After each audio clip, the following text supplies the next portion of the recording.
Anti-corruption advocates may soon just get exactly what they've been asking for as far as sanctioning public officers who engage in financial malfeasance is concerned. The Auditor General and Parliament's Public Accounts Committee have been among those keen on punitive sanctions, including custodial sentences for such offenders, and the new Public Financial Management Bill before the legislature is recommending exactly that. The House Tuesday evening concluded consideration of the bill, which seeks to improve on the financial management of the government and also ensure accountability and transparency in the utilization of public funds. Violation of the bill may result in severe penalties for offenders. So what specific infractions can land one in jail? Here's our parliamentary correspondent, Elton Brobe, who's been speaking to a member of the Finance Committee of Parliament, Benjamin Podo. For every law, every provision in the law, you expect people to go to abide by them. Now, if you don't put in sanctions, penalties regime, then that people can willfully fail to abide by the provisions of the Act.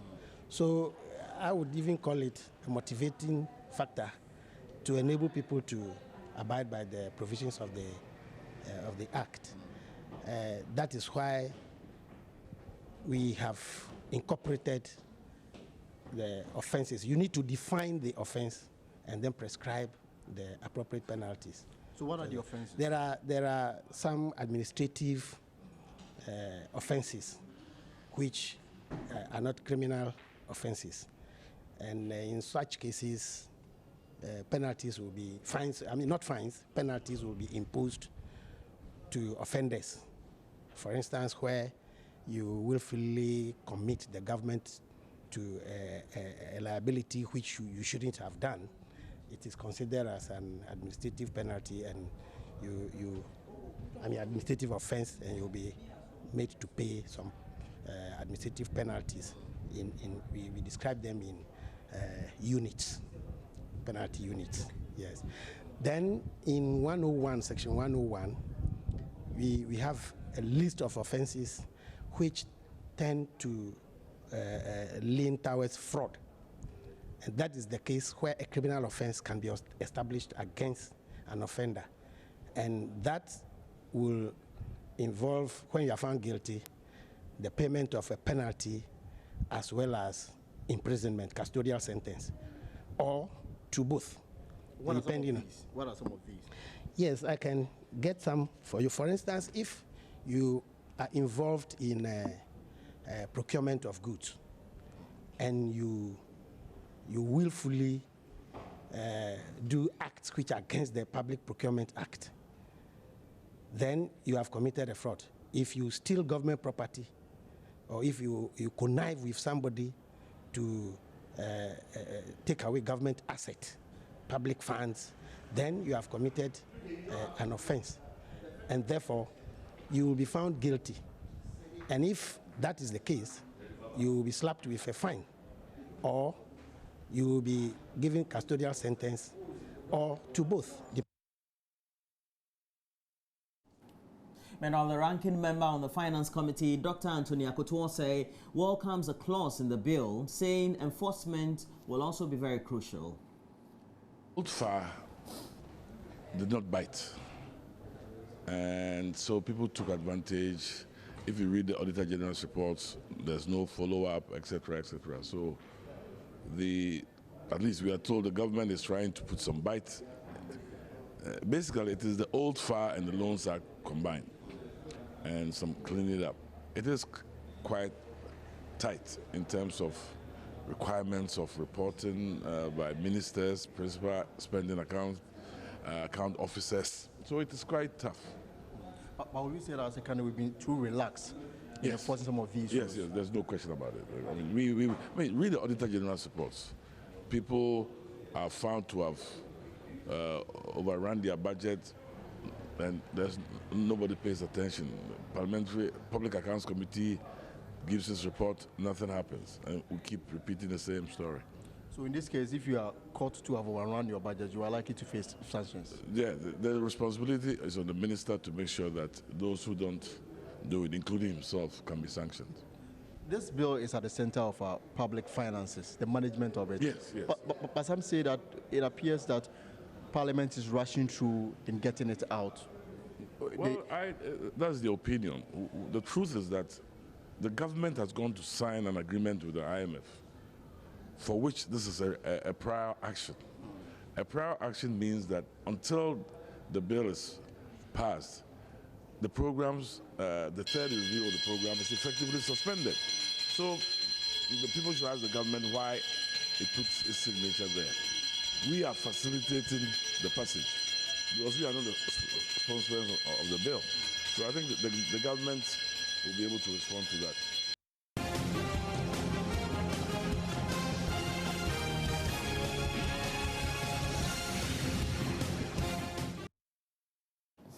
The new Patriotic Party presidential candidate Nana Addo Dankwa Akufo-Addo has been verified in the ongoing Electoral Commission voters exhibition exercise. Nana Addo Dankwa Akufo-Addo visited the Rock of Ages B polling station at Chibin in the Eastern region, where he went through the verification process successfully Tuesday afternoon. Speaking to journalists after his verification, the NPP flag bearer expressed satisfaction with the EC's work as far as the exercise is concerned.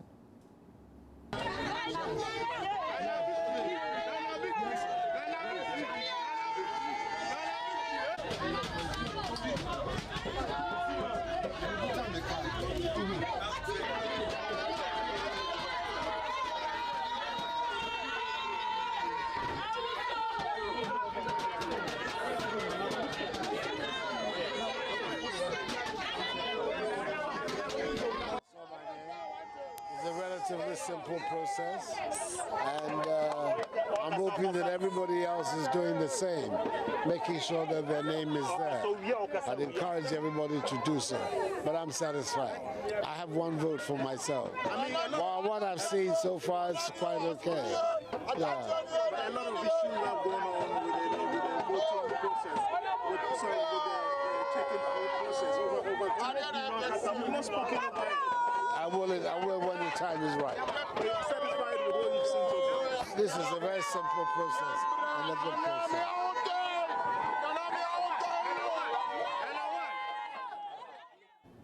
The acting national chairman of the New Patriotic Party, Freddie Blaze, says he is convinced the party will win this year's election, even though they have very little confidence in the Electoral Commission to conduct free, fair and transparent elections. He's speaking to journalists after a meeting with the party's parliamentary candidates, constituency and regional executives in the Upper West region.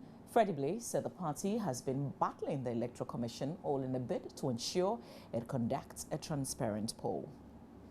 Indeed, every seat is winnable, but let's be generous. It's an election we are going to, a competition.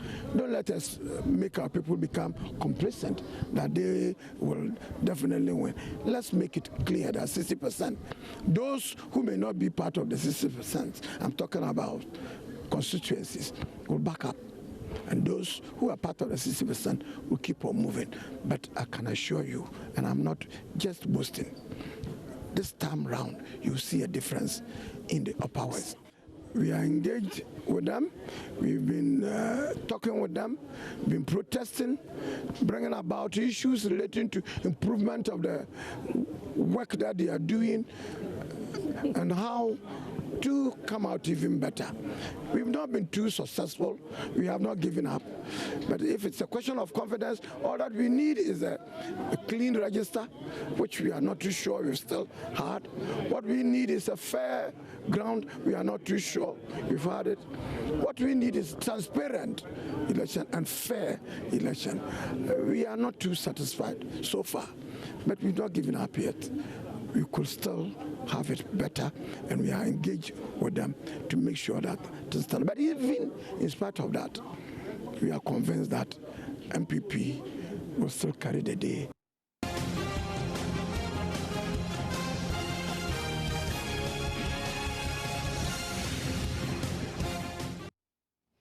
And we turn our attention to agriculture, and farmers in the Busa South District of the Upper East region are facing a pretty bleak future after recent floods there, which also have led many farms submerged and crops of farmers destroyed. And we're told those who may have something to salvage are also unable to access their farms as most of the roads have been washed away. Albert Sori is our Upper East Region correspondent. The Busa South district of the Upper East Region is said to be one of Ghana's poorest districts. The people here are mainly rice farmers, perhaps due to the marshy nature of farmlands here. However, the livelihoods of these poor farmers are under threat following recent torrential rains that caused floods and washed away several access routes used by the farmers. One of the main roads linking several communities at Kanjaga, here in Busa South, is almost being washed away by erosion. The edges of this untarred but once motorable road started eating away gradually, and now only about a half of the road remains. Several rice farms here are also completely covered in brown flood waters. At the time of Joy News's visit to the district, it was raining in several of the communities. John Apabe, an assembly member in the area, describes the impact of the floods. Take the district capital from BC out, Kanjaga is the next largest community. This is where we have many people moving to the Fimbisi market. That comes for once in a week. And this is where we get most of our IGF income to also put out developmental projects for the people. So with this, it is always difficult to cross to the other side, especially on market days. And aside that, let's take it as somebody's sick. On days like this, it means that the person might have to give up because cars cannot cross to the district health center to access health care. And not only that, most of the teachers that teach in the community here stay in the next town from BC and travel to teach in Kanjaga community here. So anytime it rains, they are forced to stay here for the number of hours that they have to until the water runs off before they can pass. Now let's go international and look at some highlights as Donald Trump has dismissed Barack Obama's time in the White House, describing it as a disaster after the U.S. president said he, Donald Trump, was not fit to be president. Mr. Trump described President Obama as being weak and ineffective, mocking him about his handling of the crisis with Russia over Ukraine. Earlier, Mr. Obama said Mr. Trump was unfit to be president and questioned why his party still backed him.